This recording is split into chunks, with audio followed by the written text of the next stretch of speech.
The slut walk. I'm not doing that anymore. You don't do that anymore? Mm-mm. When did you stop? I stopped in 2018. I felt like it was turning into something that I wasn't proud of anymore. It wasn't like what I initially wanted it to be or what it initially was. The slut walk is initially about culture, violence, double standards, victim blaming, slut shaming. We helped a lot of women along the way, and we incorporated the LGBTQ plus community. And then it started turning into like, I'm this lady's husband and I'm getting this money, slut walk, hashtag slut walk. And I was like, that's not what this is. No, that's not what it is. And then I felt the responsibility of that. Right.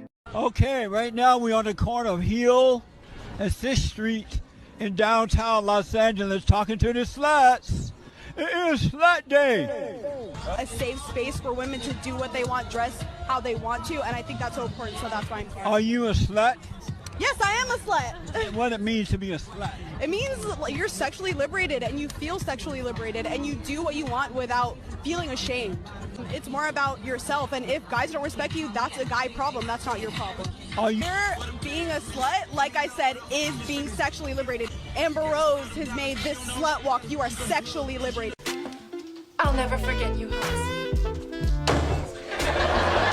The door has closed, boys, and it's pretty easy to understand why.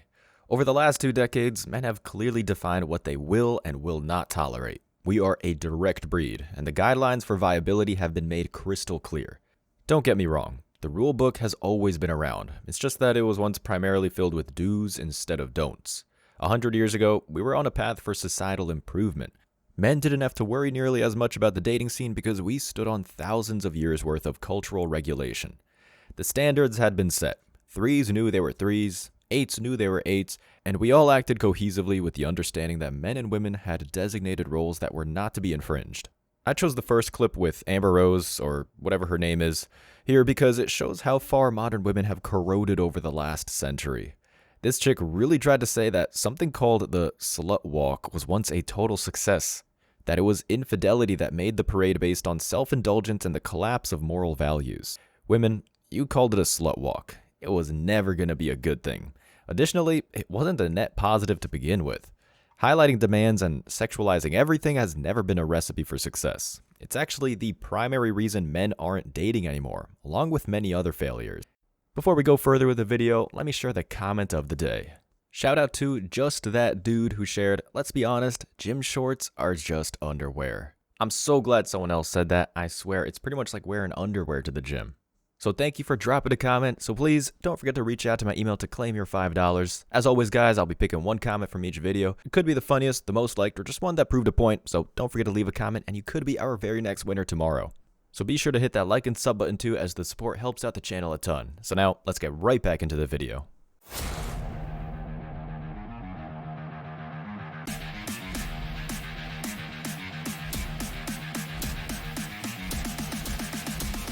Embrace your masculinity.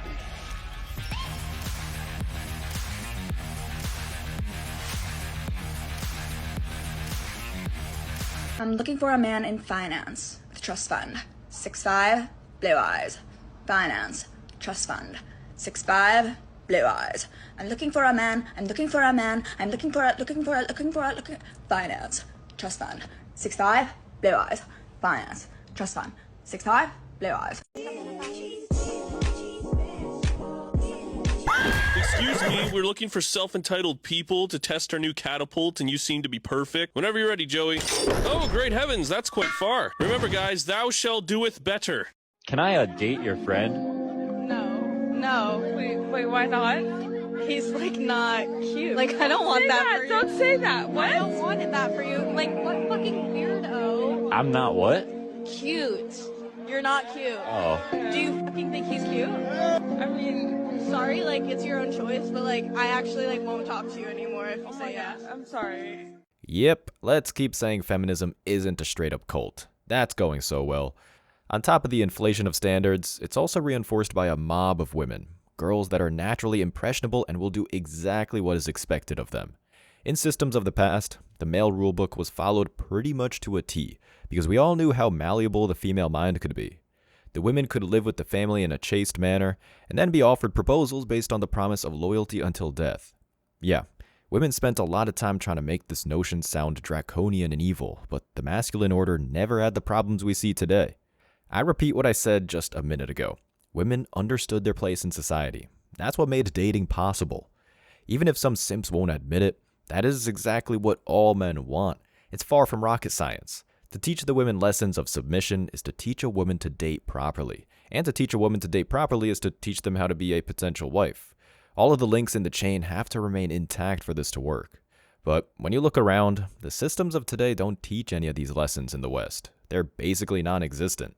What you see now are educational structures that do their absolute best to remove masculinity from the picture entirely.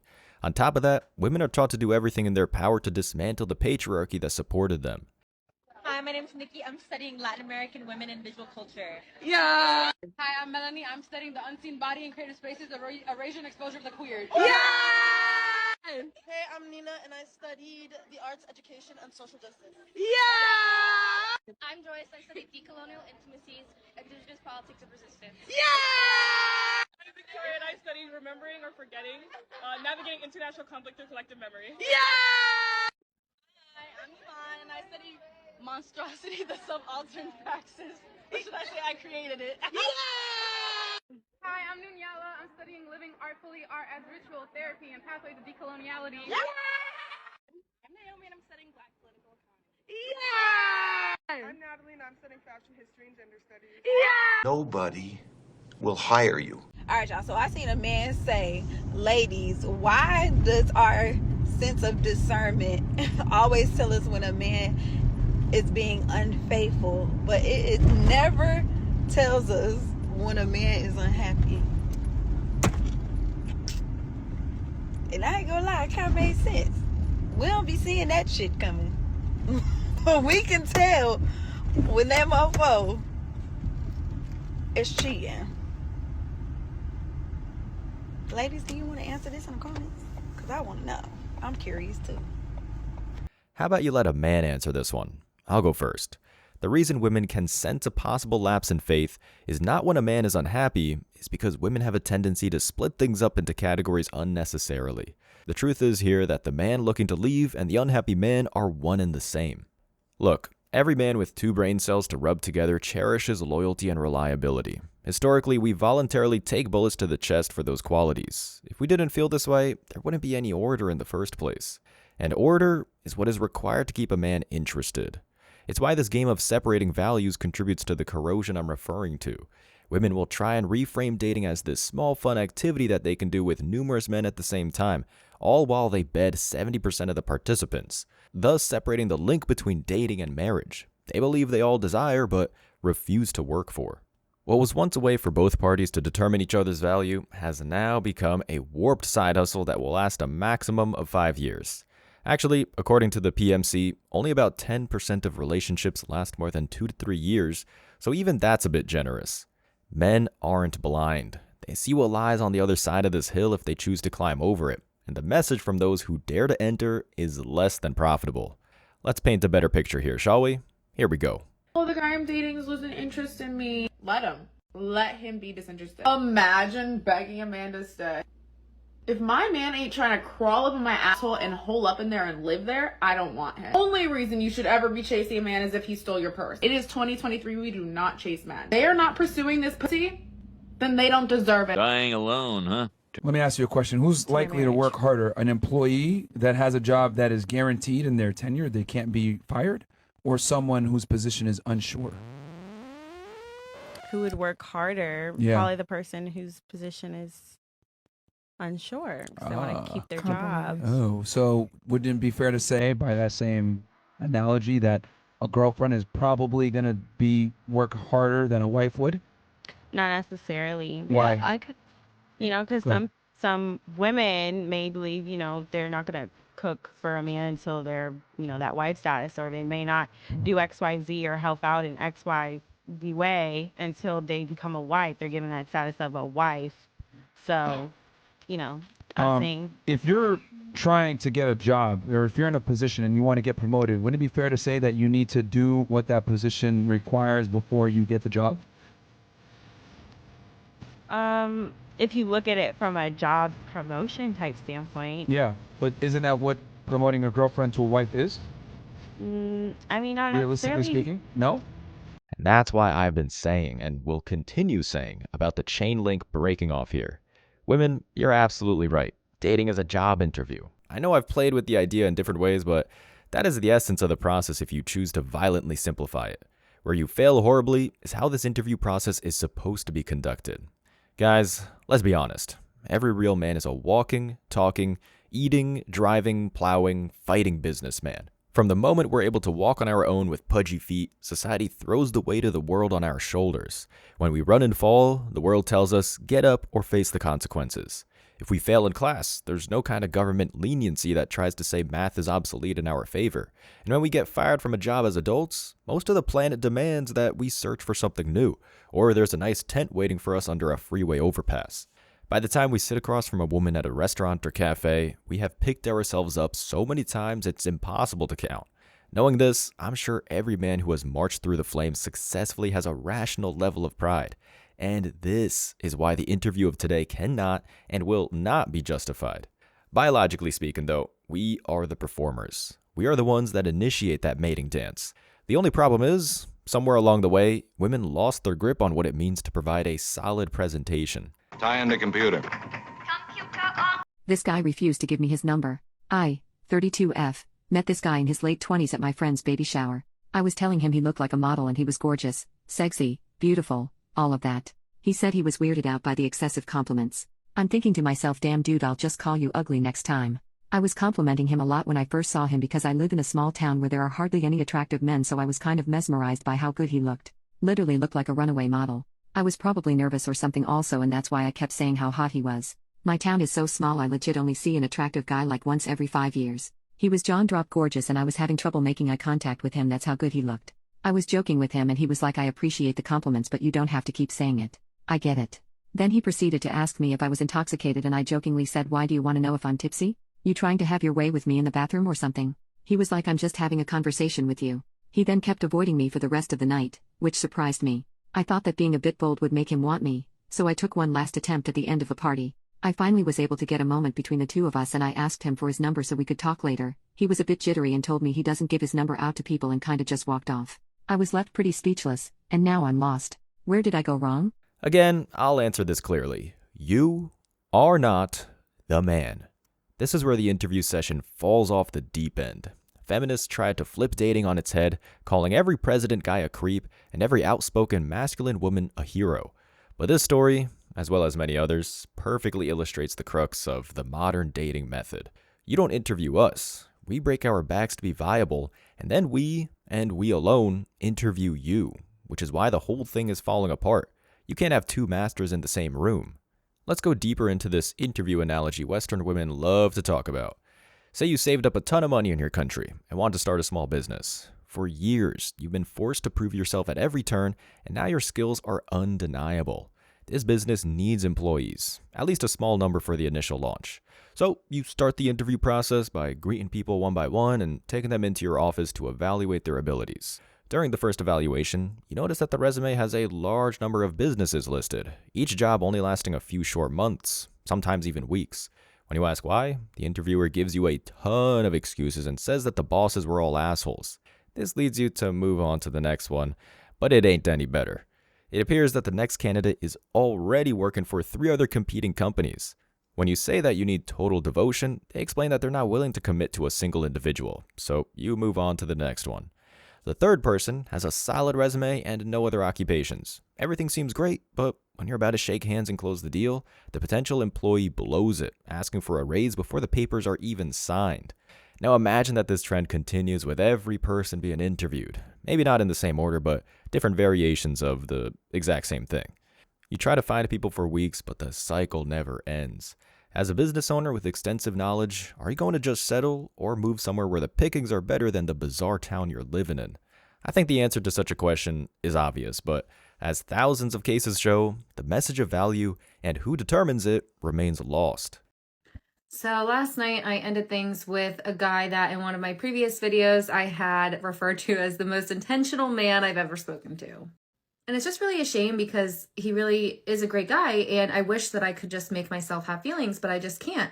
And he's so great. I didn't want to just keep stringing him along because he had voiced that, you know, he's looking for a relationship and he made it very clear how he felt about me. And I just felt really badly about making it go on any longer when I just knew it wasn't there for me.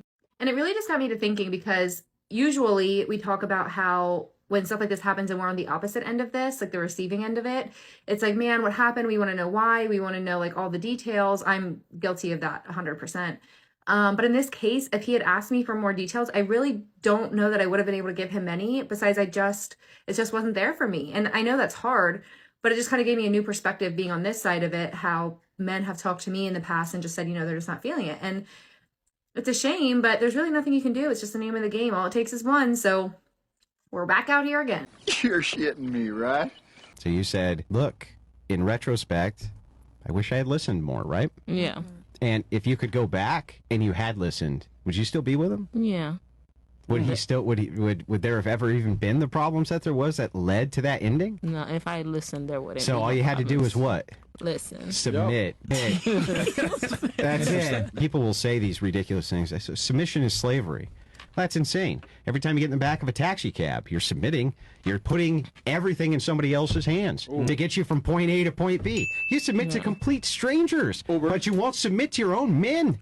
Same thing, get on an airplane. You don't meet the pilot. You don't know the pilot. You don't know his background. You don't know shit. You just expect that this large corporation that sees you as a number, doesn't give a shit about you, is going to get you from point A to point B, but you won't submit to your own men. Not only that, they'll wear a uniform to their job and wear what they say, but then you tell her, hey, I don't like the way you're going out. Oh, well, you can't. I'm wear what I want. Why are you so insecure?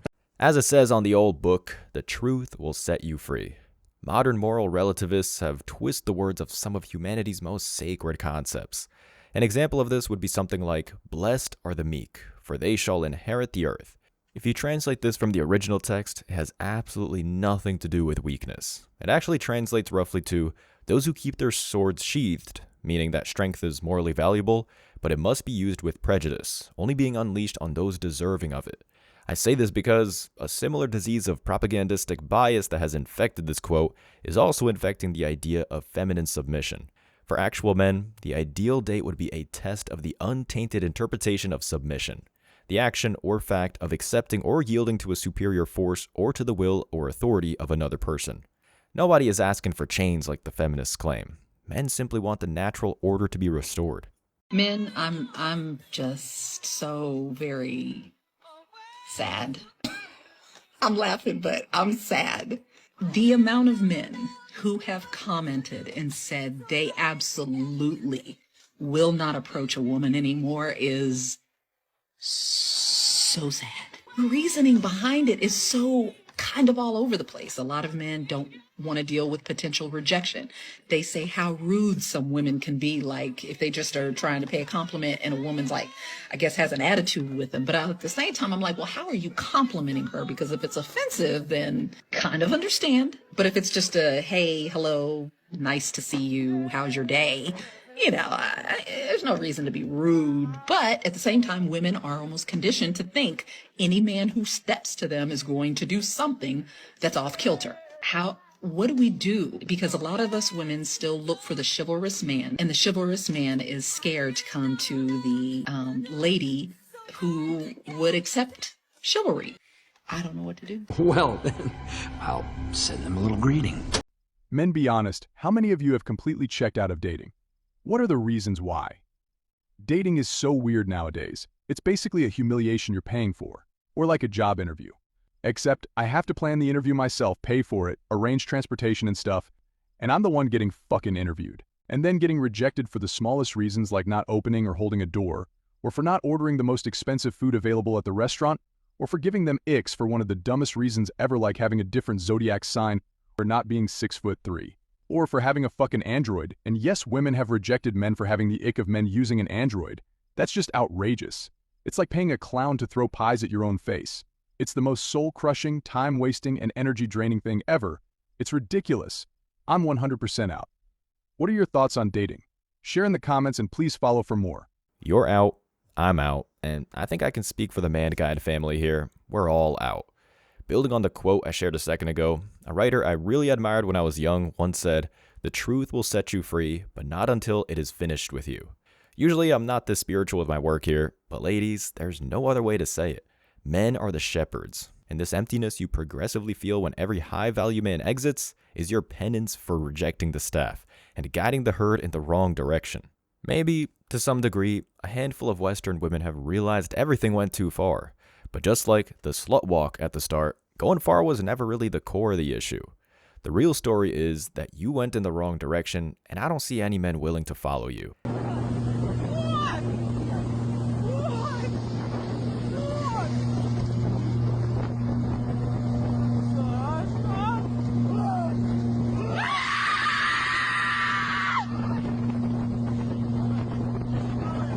Out with them. I thought you liked them. Men, would you rather be stuck in a desert for 60 days with nothing but a dog, or be stuck in that same desert with a woman? You let me know.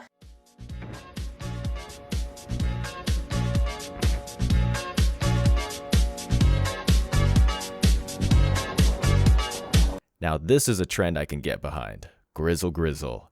Men, Western women had every possible chance to return to the traditional fold that made civilization bountiful. Instead, they chose a role reversal that has left them hitting the wall en masse, too afraid to admit even that their life path was a complete disaster. Luckily, time for us is on our side, and I think it's safe to say that time won't be spent picking up the check. As always, I wish you tremendous success. Now it's your turn. What do you think? Let me know your thoughts in the comment section below. Remember that if you leave the best comment, you'll get $5. Thank you so much for watching. If you found value in this video, hit the like and subscribe buttons, ring the notification bell so you don't miss out on future uploads, drop a comment, and share it. See you in the next video. Till next time.